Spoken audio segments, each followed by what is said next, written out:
Hello, it's John Robertson. I'm a landscape and wildlife photographer.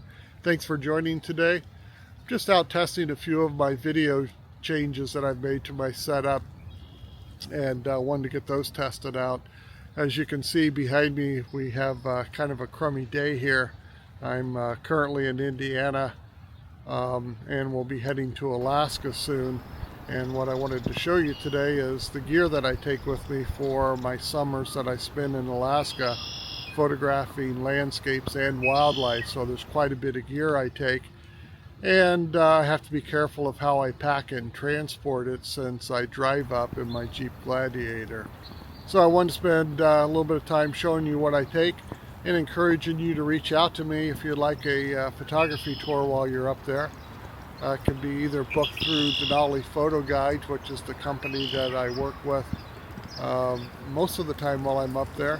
But I also have opportunities to take you out on longer private one-on-one tours or small tours to a little bit longer duration and a little bit more remote location. So reach out to me if you'd like to book one of those. Otherwise, stay tuned and I'll show you the gear that I take and how I pack it.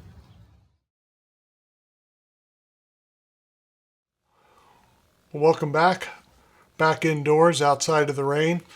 And let's talk about the gear that I'm going to take up to Alaska this summer.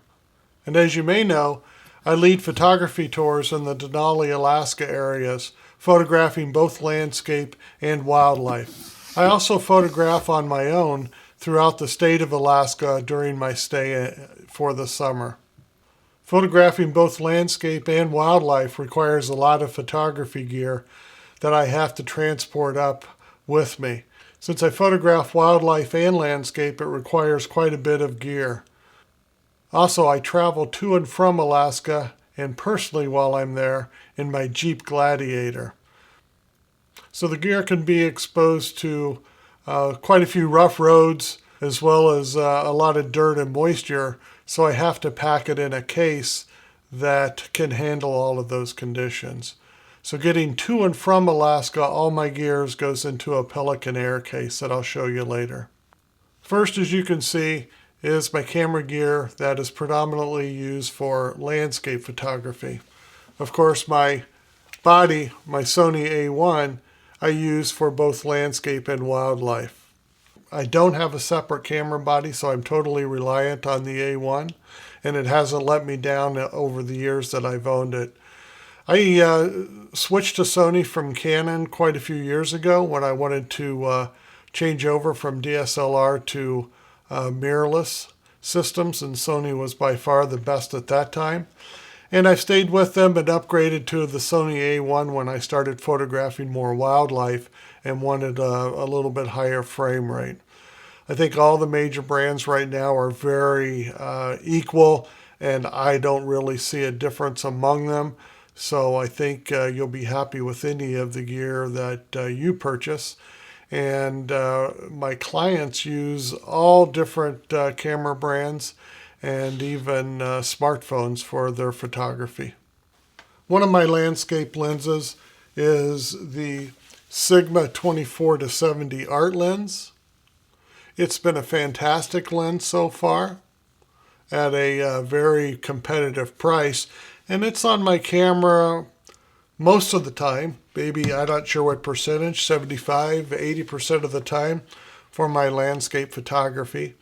And I think the intermediate zoom, such as this one is, should be the most often used lens for a landscape photographer. Another landscape lens that I use is the Sony 16-35 G Master. And this is a brilliant lens and is a go-to lens for many landscape photographers.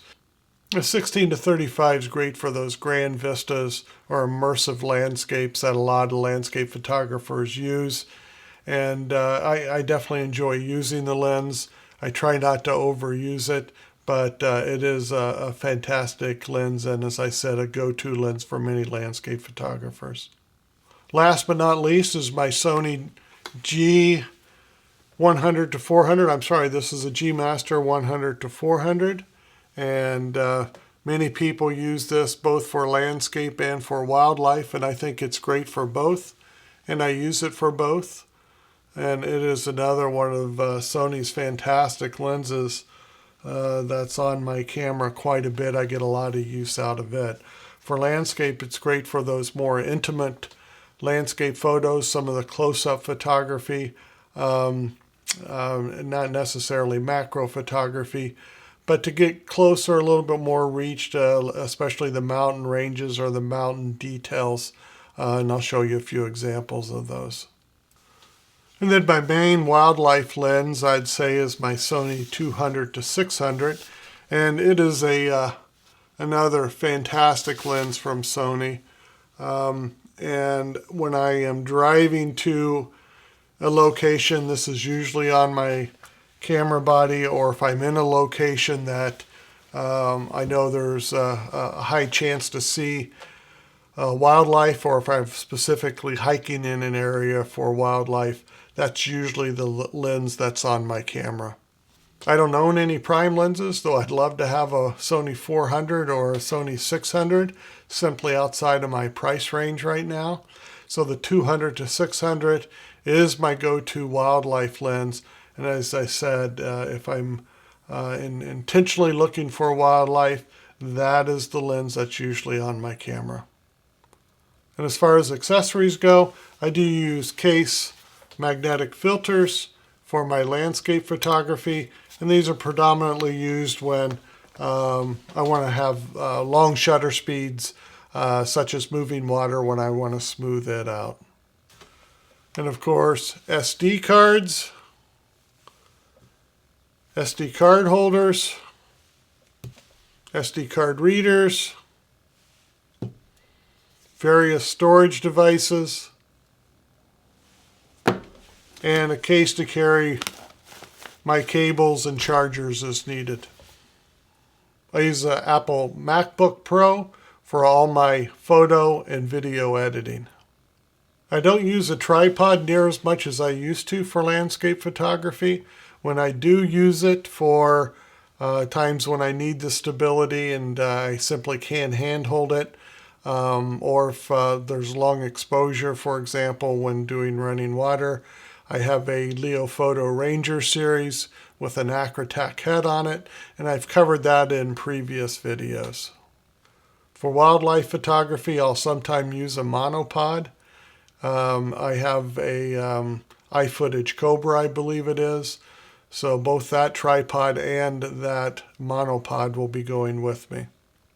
Other accessories for video are my Sony digital microphone that goes on my A1. I believe this is an ECM B10.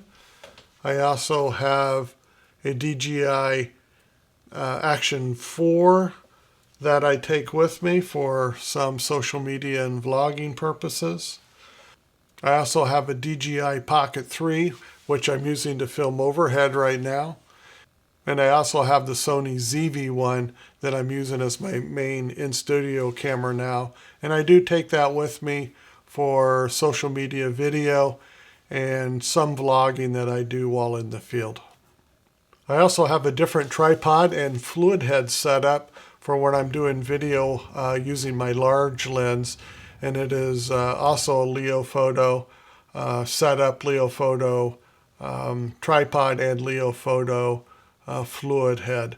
I simply can't get smooth video when I'm hand holding a 200 to 600 lens, so that helps smooth it out quite a bit. And if I'm going to be in one location getting video and taking photos, I'll have the camera mounted on to that setup so I don't have to hand hold it so long. Obviously, it's a little heavy for run and gun, so I don't carry it too far, and it doesn't go too far away from my car typically. I also have a DJI Mini 3 Pro drone that I use for social media. Occasionally I'll use it to scout for wildlife if I'm in a large area, and it's come in handy before for that purpose.